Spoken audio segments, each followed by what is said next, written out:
श्रीलंका और अमेरिका में ट्रंप के हटने के बाद उसके बाद में लाल किले पर भी इसी तरीके की घटनाएं देख चुके हैं। लेकिन इन सब एंटी एस्टैब्लिशमेंट के पीछे कौन होता है? भाई साहब, तुम लोगों ने छपरी यूट्यूबर नहीं देखा होगा जो खुद को सत्य सनातन बोलता है, हिंदू बोलता है। ये खुद को हिंदू बोलता है लेकिन भूल गया हिंदू कैसे होते हैं।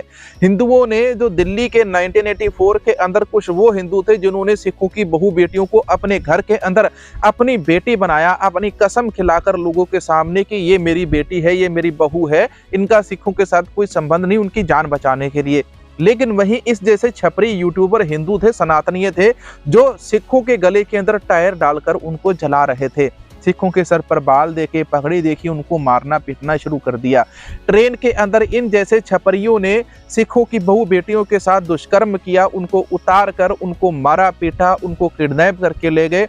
इतने बुरे हालात की देश के अंदर आज तक हम सिखों को उसका न्याय नहीं मिला है। लेकिन ये जो छपरी यूट्यूबर है अब अपने वीडियो के अंदर सिखों को लाल किले के अंदर जाने के लिए उग्रवादी बोल रहा है। ये भूल गया कि लाल किले के ऊपर जो तिरंगा झूल रहा है, उस तिरंगे को वहां पर लहराने के लिए, उसको तिरंगे को वहां पर चढ़ाने के लिए सिखों ने 95% कुर्बानियां दी हैं। अब तुम बताओ कि ये सनातनीय देशभक्त है या ये सरदार देशभक्त है या मुसलमान देशभक्त है?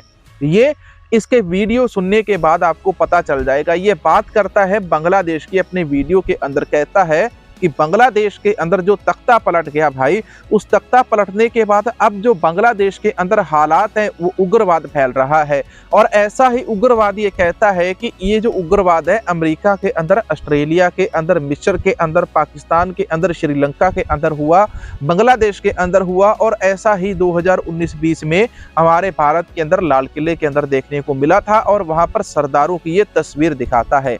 इसको पूछो कि इसकी कौन सी भाई, इसकी लड़की या इसकी पत्नी को कौन सी, इसने अपनी लड़की की सरदार के साथ शादी कर रखी है जो सरदारों को ये आतंकवादी बोल रहा है। सत्य सनातन नाम का इस बंदे का चैनल है। मुसलमानों के खिलाफ इतने सारे इस बंदे ने वीडियो बना रखे हैं कि इसका जो चैनल है पूरे का पूरा हेट प्रोड्यूस करता है मुसलमानों के खिलाफ।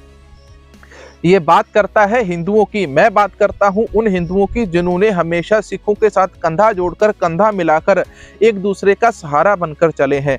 लेकिन वही मैं उन कट्टर सनातनियों को जो खुद को सनातनी हिंदू बोलते हैं और चलती ट्रेन के अंदर सिखों की बहु बेटियों के साथ जिन्होंने दुष्कर्म किया था, वहीं उसी ट्रेन के अंदर वो भी हिंदू थे जिन्होंने उन बहन बेटियों को, उनकी इज्जत भी बचाई थी और अपनी जान तक दे दी थी। जान देने वाले भी हिंदू थे और जान लेने वाले भी हिंदू थे। और ये खुद सिखों को देशद्रोही, विद्रोही बता रहा है और सिखों को आतंकवादी, उपद्रवी बताता है। इस बंदे को शर्म आनी चाहिए। ये थी कि ये जो बांग्लादेश है, बांग्लादेश को सिखों के साथ भाई कंपेयर करता है। अब बांग्लादेश का पंजाब के साथ, सिखों के साथ क्या लेना देना है, आप ये बताओ। ये कहता है कि बांग्लादेश के अंदर डिक्टेटरशिप राज नहीं था। ये कहता है कि वहां की प्रधानमंत्री को भागना पड़ा अपनी जान बचाकर। तो भाई सुन कान खोलकर, बांग्लादेश के अंदर जो हुआ वो उसी प्रधानमंत्री की बदौलत हुआ। किसानी आंदोलन के अंदर किसान और पंजाब के जो सिख है, जिनको ये आतंकवादी बोलता है, वो सिख इन्हीं से अपना हक मांगने के लिए दिल्ली जा रहे थे और उनको दिल्ली जाने से इसी डिक्टेटरशिप राज ने रोका था। इसी मोदी ने, इसी अमित शाह ने उनको रोका था। और उन्होंने भी बाद में इसकी जो औकात है अमित शाह और मोदी गोदी की जो भी है, और जो गोदी मीडिया है, मूत मीडिया है, ये सारा इनको आतंकवादी, खालिस्तानी, उपद्रवी बोल रहा था, उसकी औकात दिखा दी। आखिर क्यों इन्होंने फिर 3 बिल वापस लिए? क्यों? क्योंकि अगर ये बिल ना वापस लेते तो आज जो बांग्लादेश के अंदर उस डिक्टेटर के साथ हुआ वही इसके साथ होता। और अगर इसको भारत छोड़ के भागना पड़ता तो ये कहां पर जाता। अब और तू सच्चाई सुन, देख, गुजरात को 600 करोड़ से ज्यादा रुपए के डोनेशन दिए गए हैं खेल के लिए। पंजाब, हरियाणा को दिया गया केवल लाखों रुपए के अंदर 1 करोड़ रुपए भी डोनेशन वो नहीं बनता है। अब तू बता कि वो 1 करोड़ ज्यादा है या 600 करोड़ ज्यादा है। पंजाब हरियाणा के खिलाड़ी फिर भी ब्रोंज ले आए, सिल्वर ले आए, और वो गुजरात वाले क्या लेके आए? वो कौन सा बाबा जी का ठुल्लू लेकर आए ओलंपिक से। अब तू ये बता कौन है देशभक्त? तू अपनी देशभक्ति साबित कर कि तूने किसी बहू बेटी की इज्जत बचाई, तूने कभी किसी गरीब को दान दिया, तूने कभी किसी के लिए कपड़ा लेकर दिया, तूने कभी किसी की अपने चैनल के द्वारा ही मदद की हो, तू बता। तू सारा दिन अपने चैनल के ऊपर भाई मुसलमानों के खिलाफ जहर बोलता है, अपनी किताबें बेचता है। इसके अलावा तू तीसरा काम बता दे कौन सा करता है, कौन सी कभी तूने धर्म की बात की है, कभी तूने इंसानियत की बात की, कभी तूने सच्ची बात की, कभी तूने सरकार से सवाल पूछा? नहीं।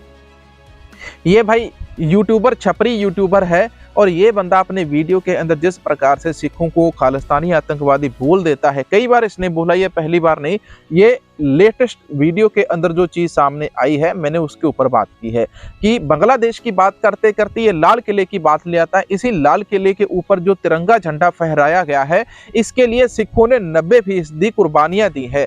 और तुमने बताओ कितनी कुर्बानियां दी है तिरंगे के लिए? सिखों ने दी, मुसलमानों ने दी, हिंदुओं ने सबसे कम कुर्बानियां दी। 97% तो पंजाबी चढ़े हैं उसके ऊपर, फांसी के ऊपर।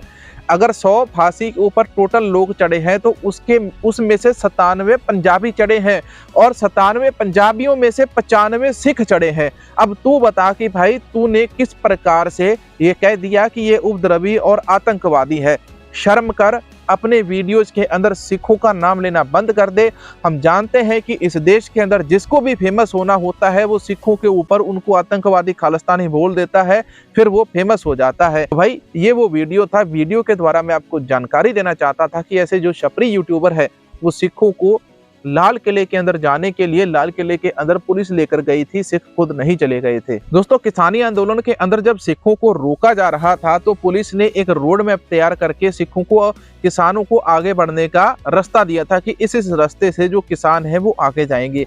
लेकिन उस दिन किसान जाते जाते जब वो रास्ता देखा कि ये रास्ता तो लाल किले तक जा रहा है तो वो लाल किले तक पहुंच गए और आज तक उस रास्ते की इंक्वायरी नहीं हुई कि पुलिस ने उनको वहां पर कैसे भेजा, वो लोग वहां पर कैसे गए। आज तक ये रिपोर्ट जनता क्यों नहीं हो रही?